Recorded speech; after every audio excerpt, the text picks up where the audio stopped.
Qala musannif Abu Hamid Hujjatul Islam Al-Ghazali rahimahullahu ta'ala wa nafa'ana bihi wa amadna bi asrarihi wa afadha alaina min barakatihi wa ulumihi wa anwarihi wa nafahatihi fid dharain amin. Bismillahirrahmanirrahim. Fa in qila faqad wajabat az-zakatu wal gharamatu wan nafaqatu 'ala sibyan. Sungguh-sungguh wajib apa zakat, wal gharamatu dan membayar kerugian, wan nafaqatu dan nafkah 'ala sibyani atas anak-anak kecil. Di atas dikatakan bahwa mahkum alaih yakni mukallaf syaratnya harus punya akal yang sempurna. Ada pertanyaan, tapi kenapa anak kecil itu wajib zakat? Kalau dia merusak miliknya orang harus ada ganti rugi, bahkan mungkin wajib bayar nafkah. Jawabannya gimana? Kunna kita menjawab laisa dzalika minat taklifi fi syai'in. Itu sama sekali bukan taklif. Yang bermakna sama sekali ya fi syai'in itu. Adapun itu sama sekali bukan taklif. Yastahilu at-taklifu bi fi'lin ghairi, karena mustahil mentaklif orang dengan perbuatan orang lain. Yang ditaklif itu bukan sobinya tapi walinya. Kalau anak kecil punya harta 1 nisab, hartanya kan wajib dizakati. Yang ditaklif itu walinya. Kalau ada anak kecil merusak sepedanya orang, harus ada ganti rugi. Yang ditaklif bukan anak kecilnya tapi walinya. Wa tajibu ad-diyatu 'alal aqilati, dan wajib apa diyat atas aqilah. Kalau seseorang membunuh orang tidak sengaja kan tidak dikisoskan, akan tetapi wajib bayar diyat. Yang bayar diyat itu bukan dia sendiri tapi aqilahnya, keluarganya, asobahnya. La bimakna annahum mukallafuna bi fi'li ghairihi. Tidak dengan arti bahwa sesungguhnya akidah itu ditaklif dengan perbuatan orang lain. Tidak berarti para akidah itu ditaklif dengan perbuatan orang lain. Walakin bimakna anna fi'lal ghairi sababun. Akan tetapi dengan arti bahwa sesungguhnya perbuatan orang lain itu sababun, menjadi sebab disubutil wurmi, untuk tetapnya kewajiban ganti rugi, fi dhimmatihim, di dalam tanggungannya akilah. Akilah dibebani untuk bayar diyat. Tidak berarti mereka mukallaf dengan perbuatan orang lain. Akan tetapi perbuatan keluarga yang membunuh itu jadi sebab adanya kewajiban ganti rugi. Ini bukan hukum taklifi namanya, tapi hukum wad'i. Fakadzalikan itlafu, demikian pula itlaf, merusak milik orang lain. Anak kecil merusak miliknya orang lain menjadi sebab wajibnya ganti rugi. Wa milkun nisabi, adapun memiliki harta 1 nisab, sababun adalah sebab disubuti hadhil huquqi, bagi tetapnya hak-hak ini, fi dhimmatis sibyani, di dalam tanggungan anak-anak kecil. Milkun nisab itu namanya sababuz zakah ya. Memiliki harta 1 nisab menjadi sebab wajibnya zakat. Ini namanya hukum wad'i. Hukum wad'i. Bimakna annahu, dengan arti bahwa sesungguhnya milkun nisab sababun adalah menjadi sebab Dikhitabil wali, bagi dikhitabinya wali, bagi dipesaninya wali, bil adai, untuk menunaikan ganti rugi, untuk menunaikan zakat fil hali seketika, wasababun, dan menjadi sebab dikhitabis sabiyyi, bagi dikhitabinya anak kecil, ba'dal wuluwi, setelah balik. Milkun nisab, menjadi sebab wajibnya zakat. Tertuju kepada siapa? Ketika anak kecil belum balik, tertuju kepada walinya. Setelah anak itu jadi balik, tertuju kepada anak itu sendiri. Wadzalika ghairu muhalin, itu tidak mustahil. Itu kan tidak mustahil kan. Innamal muhalu, hanya saja adapun yang mustahil, an yuqala liman la yafhamu, ialah kalau dikatakan kepada orang yang tak paham, dikatakan ifham, itu yang mustahil. Orang yang tak paham dibilang ifham, pahamlah kamu. Wa an yukhatabah man la yasma'u wa la yaqilu, dan yang mustahil itu kalau dikhitabi, diajak ngomong, diberi pesan siapa orang yang tak mendengar dan orang yang tak berakal, itu yang mustahil. Wa amma ahliyatu subutil ahkami fi dhimmati, adapun kepatutan tetapnya hukum-hukum di dalam tanggungan, famustafadun, maka itu diperoleh dari mana? Minal insaniyati, dari sifat kemanusiaan. Allati insaniyah, biha, yang dengan lati, yasta'iddu, punya kesiapan siapa manusia, punya kesiapan liqabuli quwwatil akli, untuk menerima potensi akal. Alladzi, akal, bihi, yang dengan alladzi, fahima, faham siapa orang, at-taklifa, kepada taklif, faham siapa anak kecil, siapa orang ya, sebelum tamis, bahkan sebelum keluar, fi sanil hali, di dalam keadaan yang kedua, dalam kondisi yang kedua. Kondisi sekarang ini kondisi yang pertama namanya. Ketika belum jadi manusia sempurna, ini namanya kondisi pertama. Setelah nanti menginjak perkembangan berikutnya, kondisi yang kedua. Di dalam kitab-kitab usul fikih yang lain dibahas tentang ahliyah kan. Ahliyah itu adalah kapasitas atau kepatutan seseorang untuk mendapatkan hak atau mendapatkan kewajiban. Janin yang masih berada di dalam kandungan itu sudah memiliki ahliyah. Sudah memiliki ahliyah, tapi ahliyah yang tak sempurna.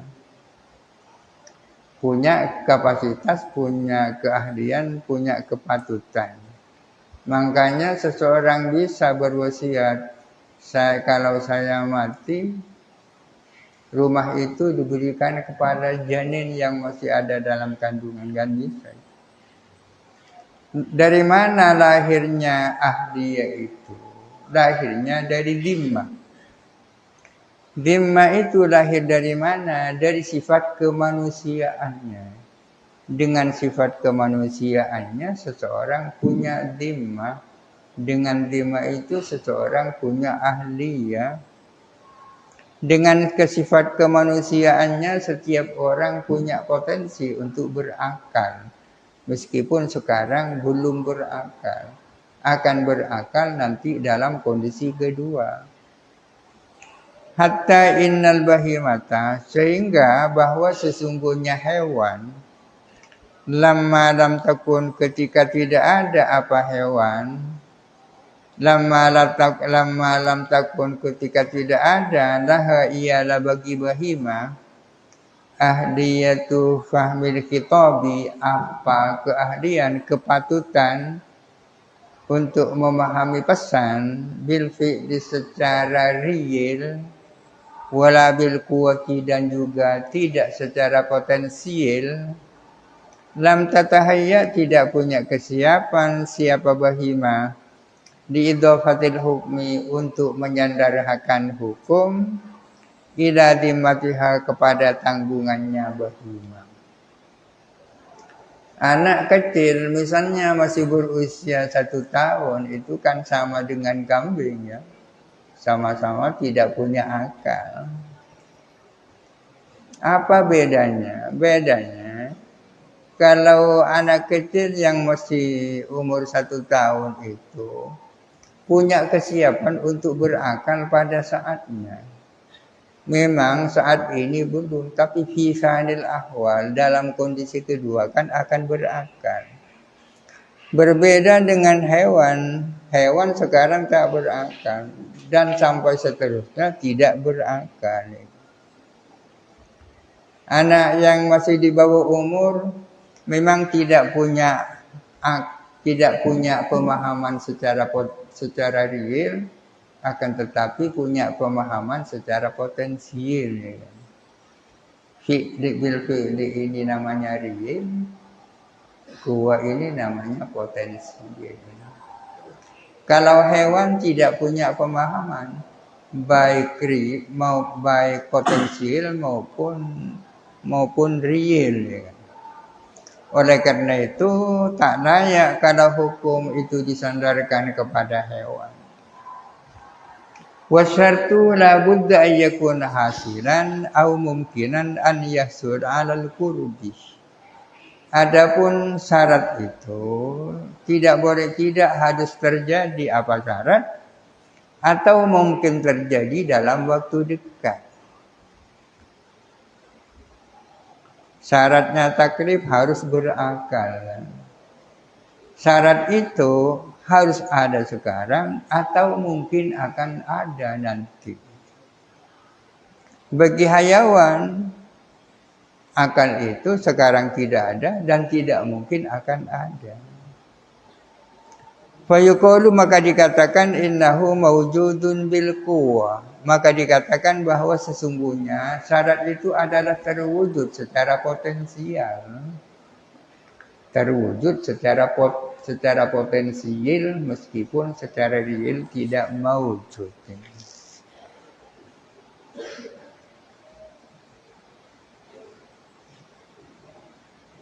Orang merokok itu membahayakan apa tidak? Dokter berbeda pendapat. Ada yang mengatakan bahwa rokok itu membahayakan secara real, benar-benar membahayakan. Itu namanya mudirrun bil fi'li. Ada yang mengatakan bahwa rokok adalah mudirrun bil quwwah, punya potensi untuk membahayakan. Kama anna syartul malikiyati al-insaniyatu. Sebagaimana bahwa sesungguhnya syarat orang bisa memiliki, syaratnya adalah adanya insaniyah. Malikiyah itu kan dari malik, pemilik. Malik asalnya isim sifat, dimasuki ya nisbat dan atta menjadi masdar. Ini namanya masdar sinai. Kama anna syaratan malikiyati, sebagaimana bahwa syarat orang bisa jadi pemilik al-insaniyah itu adalah adanya sifat kemanusiaan. Apa syarat agar seseorang bisa menjadi pemilik? Syaratnya harus ada insaniyah. Tapi sekarang ada perkembangan yang namanya saksiyah iktibariyah, badan hukum. seperti yayasan. Apa yayasan punya bisa memiliki sesuatu? Iya, itu namanya saksi i'tibari. Kalau manusia saksi atau bi'iyah. Wa syartul insaniyati al hayatu. Adapun syarat kemanusiaan adalah hidup. Tidak ada insaniyah kalau tidak ada hayat. Masa tahu digoda insan. Wan nutfatu fir rahimi, adapun nutfah sperma yang ada di dalam rahim. Sperma yang baru bertemu dengan ovumnya, bersemai di dalam rahim. Qad yasbutu laha al-milku, kadang-kadang tetap bagi nutfah, tetap apa kepemilikan, bil irsi dengan mendapatkan warisan, wal wasiyati dan wasiat. Sesuatu yang masih berupa nutfah di dalam rahim perempuan bisa memiliki sesuatu melalui warisan, melalui wasiat. Padahal wal hayatu ghairu mawjudatin bil fi'li. Padahal adapun kehidupan belum terwujud secara nyata, secara real. Walakinnaha bil quwwati, akan tetapi hayat itu ada secara potensial. Masih berupa nutfah itu sudah hayat bil quwwah la bil fi'li. Il masiruha ilal hayati, karena adapun endingnya nutfah itu adalah pada kehidupan, pada akhirnya. Il masiruha, karena adapun pada akhirnya nutfah adalah kehidupan. Wa kadzalika as-sabiyyu, demikian pula anak kecil memang tak punya akal anak kecil itu, namun masiruhu ilal akli. Adapun pada akhirnya adalah punya akal. Oleh karena anak kecil pada akhirnya akan punya akal, fasaluha li idhafatil hukmi ila dhimmatihi, maka layak menyandarkan hukum kepada tanggungannya anak kecil, bisa memiliki sesuatu, walam yasluh litaklifi fil hali. Fasaluha, maka layak apa sobiyah untuk menyandarkan hukum kepada tanggungannya sobi, dan tidak layak sobi untuk menerima taklif fil hali seketika. Fa in qila fasobiyyu al-mumayyizu ma'murun bis sholati. Kalau ditanya, dengan demikian berarti anak kecil yang sudah tamyiz diperintah melakukan sholat. Kulna, kita menjawab, ma'murun min jihatil wali. Anak kecil itu diperintahkan dari pihak wali. Walinya yang memerintah. Wal waliyu ma'murun min jihatillahi ta'ala. Sementara adapun wali diperintahkan dari pihak Allah Ta'ala. Allah Ta'ala memerintahkan wali agar supaya wali memerintahkan anaknya yang sudah tamyiz. Perintah terhadap anak kecil yang sudah tamyiz datang dari wali. Sementara perintah wali agar supaya memerintah datang dari Allah. Idh qala alaihissalamu, di mana Kanjeng Nabi bersabda, muruhum bis sholati wa hum abna'u sab'in wadribuhum 'alaiha wa hum abna'u ashrin. Muruhum, perintahkanlah mereka anak-anakmu bis sholati, dengan salat. Ini perintah Allah kepada para wali. Perintahkanlah anak-anakmu agar melakukan salat wa hum abna'u sab'in, ketika adapun mereka berusia 7 tahun. Wadribuhum, dan pukullah mereka, 'alaiha, atas meninggalkan salat, wa hum abna'u ashrin, sementara mereka berusia 10 tahun. Allah Ta'ala memerintahkan kepada orang tua agar supaya orang tua memerintahkan anaknya melakukan salat. Wa dzalika li'annahu yafhamu khitabal wali. Adapun hal itu karena sesungguhnya anak yang sudah tamis itu kan dapat memahami khitabnya wali kan. Ngerti kacacana orang tua kan.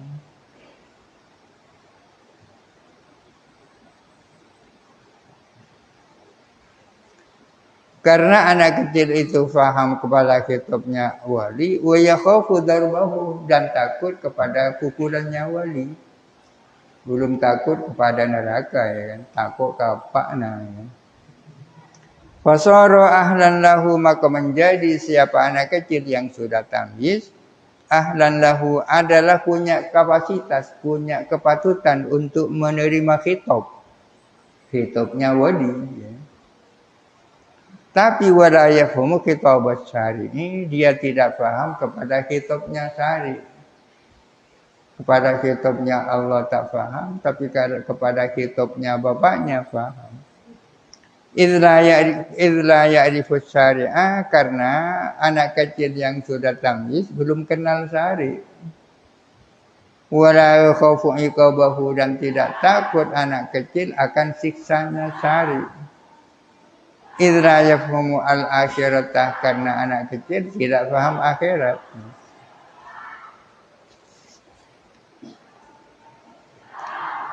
Fa in qila wallahu alam al-fatihah. Alhamdulillah.